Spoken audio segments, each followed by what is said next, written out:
I sort of agree with Hasan. Words I never thought I would say. We're going to get into it today on this battle of the platforms, Kick versus Twitch, Asmongold versus Hasan, and a lot of other characters that are involved in this discussion. In fact, it's a very meta discussion. It even brings in the nuisance streamers that were platformed at one point on Kick. So it's kind of one that I'm really proud of because it synthesizes a lot of the drama into objective legal topics and gets into this battle that's going on between Twitch and between Kick. So let's get into it today on, of course, the Legal Mindset. We teach you to be your own judge. I'm Andrew Esquire, American attorney, and this is a fast facts version, which is the quick and dirty version of all the latest legal news. And of course, if you want to see all of the clips, all the video that's related to this, check out my live stream on this topic. So without further ado, we of course have a PowerPoint to get into today on this Hasan versus Kick topic. So what happened? We'll be adding some comments from Saint Piker over here, and they were really going off on Kick, talking about Kick having a problem. And there was a drop, a morsel that he said that I could see where he was coming from, but perhaps he was coming from it from a different angle than I am. He was saying that because of stake.com and because the funding from stake.com, which is an online, essentially crypto casino, right? Because of that funding, they feel, Kick feels fairly resilient from pressure from outside forces. And therefore they allow creators to do things and, pretty much have freedom, which in his opinion, this freedom has created a quote unquote, I don't want to say the word, I want to curse, but a bad, let's call it a bad, type of streamer, and that there are streamers on the platform that are absolutely degenerate and horrible, et cetera, et cetera. So I want to get into the truth and the not truth behind that, because there is some there. And now, while he maybe have been talking about Asmongold or Tectone or whatever else, we're actually not going to talk too much about those guys. We'll talk about them a little bit in getting into this dynamic. So what's at play here? Well, obviously, Kick and Twitch are highly competitive right now. In fact, right now, Kick just overtook Twitch for Spanish-speaking viewership last month in July, which obviously made Twitch quite salty. And beyond that, you're seeing some very, very large creators moving to Twitch, including, as we have here, you see Asmongold jumping up the streamer chart, and streaming on Kick, obviously, versus Hasan over here crying in fourth place, really looking for that top slot. So while we've got these competing forces, obviously there's some anger. But what's at the root of this? Well, the root of this is this battle over advertising. And Twitch had issues with this because actually when Hasan himself was, associating with people he shouldn't be associating with, dealing with some, let's say, Luffy controversies and some other things. There were advertisers at a certain point, particularly after the panel with Frogan with the racial tier list. That was very interesting.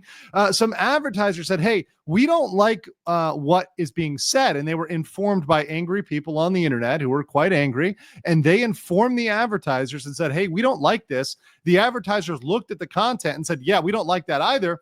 And they actually said, hey, we're going to pull ads from you. We're going to stop paying you. And as with most companies, they really care about the bottom line. They really care about the money. And the real money is between the advertisers in the platform. It's not in the tips. It's not in the donos. It's not in any of that. It's in the big money that the advertisers give the platforms, because the majority of those advertising funds goes to the platform. It does not go to the creator typically. So that's a big difference. So obviously when Twitch saw that, they said, hey, we've got to control content here. You guys got to step back.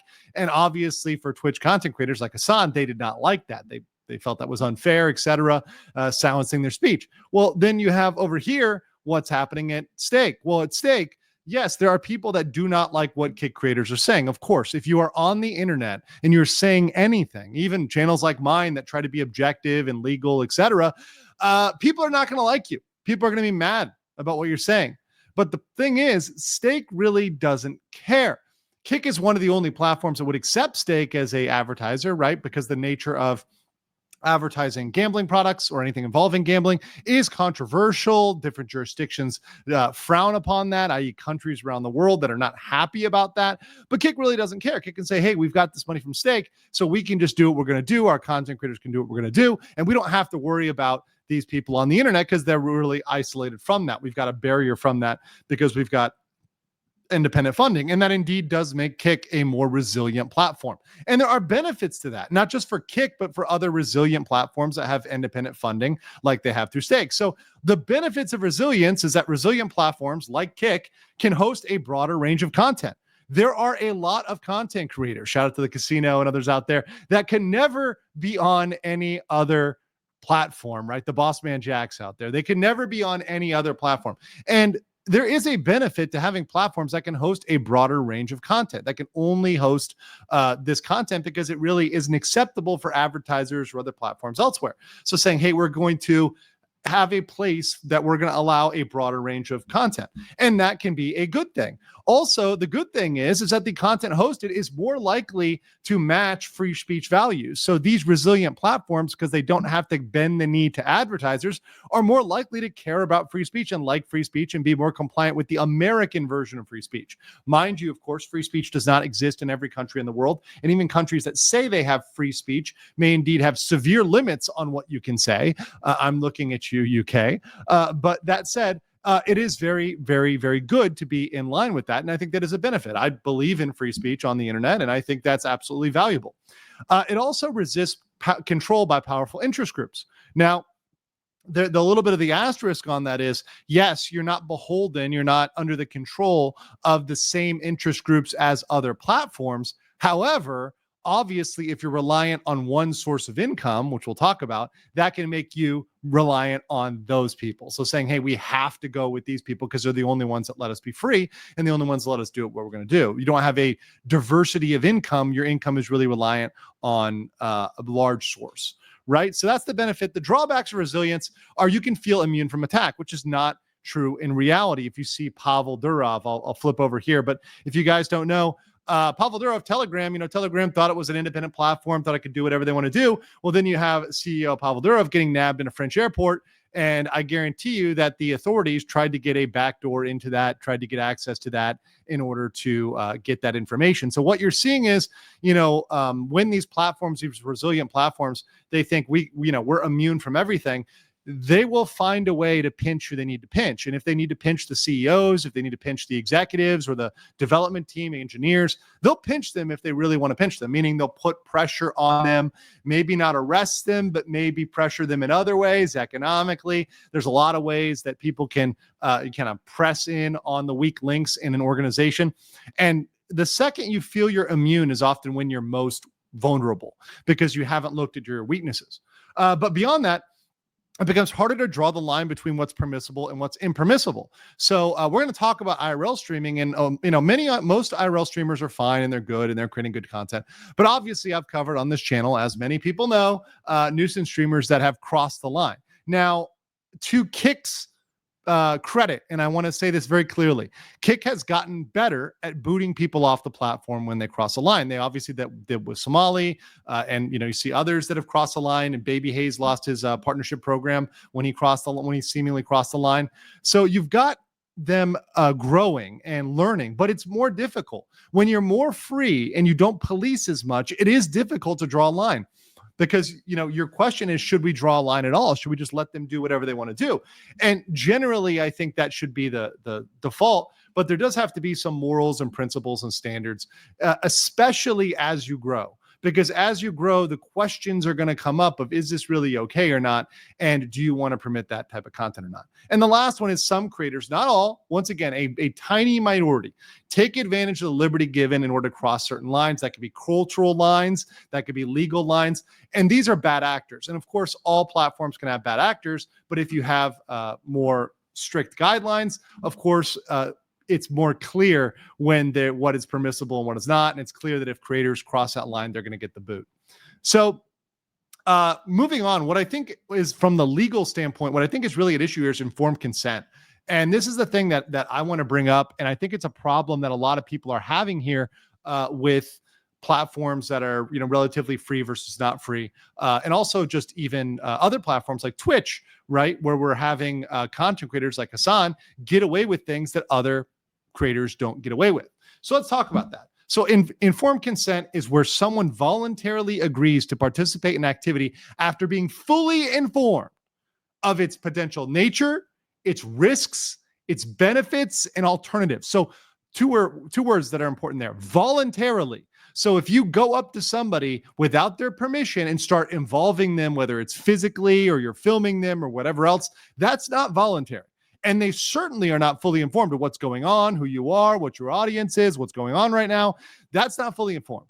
But it ensures individuals have autonomy, meaning you have control to make an informed decision about participating. So, to me, freedom is not just the freedom to say what you want to say, but it's also the freedom to not be bothered, to not have people come up and do things to you that you don't want them to do to you. That is taking away freedom. You no longer have freedom if other people are forcing you into a scenario that you did not sign up for, that you did not agree to. And simply going out of your house and existing is not something that you signed up for, to be on the internet, to be mocked or harassed, etc. That's not something out there, right? So let's talk about that. So obviously, I actually believe fully that if two Kick content creators, so you got one Kick content creator, another Kick content creator, and they agree to make content, even if it's crazy content, even if it's like locked in a doghouse for 30 days, if you agree to this, if you sign up for this, this Mr. Beast type stuff, etc., if you sign up for this, that's informed consent. I'm totally okay with that. And from a legal standpoint, there really isn't a problem with that, as long as what you're doing isn't illegal, as long as what you're doing is not crossing a legal line. Furthermore, I also think that when content creators do things, and let's say they mock other content creators across platforms, let's say a Kick streamer mocks someone on Twitch or a Twitch streamer mocks someone on Kick. You know what? We're all content creators here, and YouTube too, myself included. We all have to take a certain amount of heat. And there's a certain level of criticism we sign up for by being on the internet. There's a certain level of rebuke, a certain level of people fighting back, a certain level of even name calling that we accept is going to exist by being on the internet. Just existing on the internet does permit you to, and does open you up to a lot. You are signing up for that, and you know what you're getting into. And I am of the belief that if you cannot handle basic criticism, then you should get off the internet. But there's an asterisk here. It doesn't include illegal acts, right? So if you're doing something illegal, that's not okay. So let's talk about, for example, defamation. So let's say there's a Twitch streamer that is defaming a Kick streamer. Now, maybe the Twitch streamer thinks that they're, oh, this is something we can do, but it's not. It really is not. The Kick streamer is not signing up for defamation. And let's just pull a random example, just of a random person. Let's just say it was Denims, and for no reason. Not that there's a lawsuit forming here, and not that anybody's building evidence right now. But let's say there's a certain Denims, and she's defaming a certain Eggman right over here, right? So obviously that's something that crosses a line legally. It's something you did not sign up for. And if you did not sign up for it, you should not be subjected to it. No one deserves to be defamed on the internet. That's not your right to defame somebody on the internet. You can call them names. You can call them things like stupid or dumb or has a bad take or whatever. But when you start implying that they are something that they are not, especially something that's criminal, that is a problem. That is defamation. And especially, and this goes to Hasan, I agree with Hasan's point that if you don't enforce rules, people can become degenerate. And I think to Hasan's point, Hasan is exactly right. When platforms do not enforce rules, it does lead to degeneracy.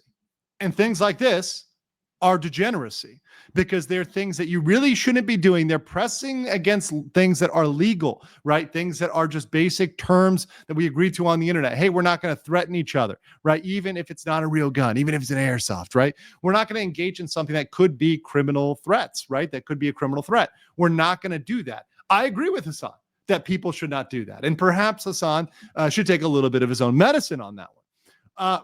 So furthermore, let's talk about what I cover on this channel and what you guys who have been following my coverage talk about: news and streamers. A lot of these guys were on Twitch, were on Kick, and they were on other platforms as well, YouTube, Twitch, etc. But people like Somali, right? Somali was on Kick at some point. Now he was removed, right? Same with many of the other streamers, right? But what the problem here is that Somali, and I did not include the elderly woman here, who's the cashier out of respect for her privacy.